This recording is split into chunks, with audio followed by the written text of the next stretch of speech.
Contes clàssics. La filla de la rata. Hi havia una vegada al Japó dues rates de bona família que vivien en un cau sota una casa bona, protegida per un antic mur. Aquestes rates tenien la filla més bonica de tot el món de les rates. No només li brillava el pèl com la seda i tenia les dents brillants com perles, sinó que tenia talent per totes les arts pròpies de les rates, com ara arrossegar les parets i remenar les escombraries per buscar trossets de menjar. Quan ja va tenir edat de casar-se, els seus pares van començar a buscar-li un marit escaient. Hi havia una rata jove i atractiva que havia estat festejant la seva filla i el pare rata creia que era el marit perfecte. Per què vols buscar més, estimada? És educat, amable i ve de bona família. Però la mare rata no pensava el mateix. Mare de Déu, no! La nostra filla és massa bonica, té massa talent i és massa perfecta per casar-se amb una rata qualsevol. El pare es va quedar de pedra. Però, reina, si no es casa amb una rata, amb què vols que es casi? La mare rata s'ho va rumiar. Com que la nostra filla és millor que qualsevol animal de la terra, s'hauria de casar amb l'ésser més poderós que hi ha, el sol. El pare rata va decidir que era millor no discutir. Ui, sí, el sol. Com és que no se m'havia acudit? L'endemà, les rates es van posar uns vestits ben elegants i van dur la seva filla a veure el sol.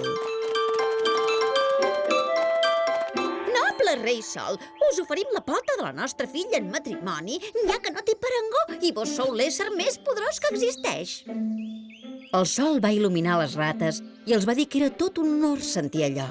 No obstant això, heu de saber que jo no sóc el més poderós i algú que em fa ombra força sovint. Mireu. I en aquell moment, un núvol va cobrir la cara del sol i va tapar del tot els seus rajos.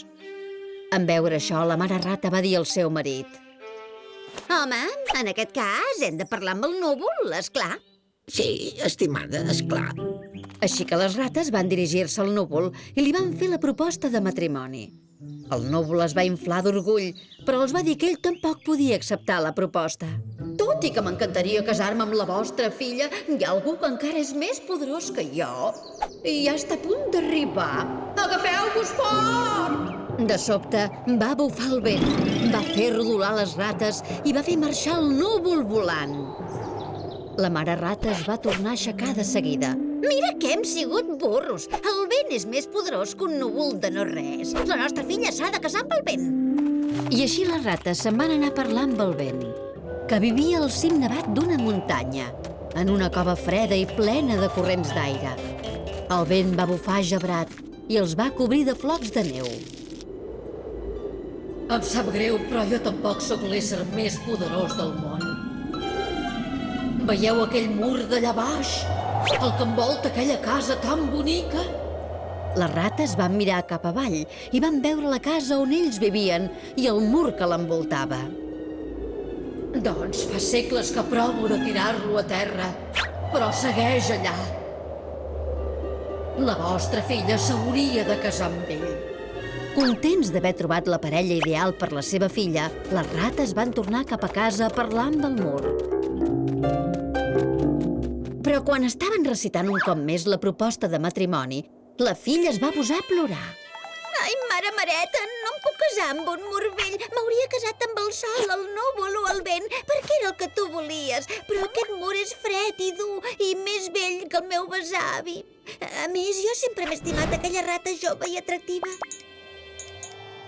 La mare rata va mirar el pare tot preguntant-se què havien de fer.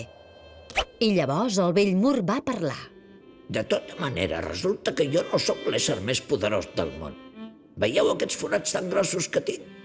Els han fet unes bestioles que ni tan sols jo puc aturar. Els han fet les rates.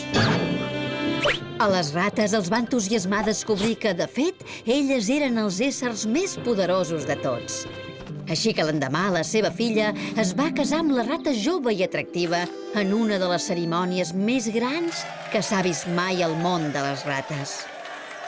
I tots dos van viure feliços per sempre més.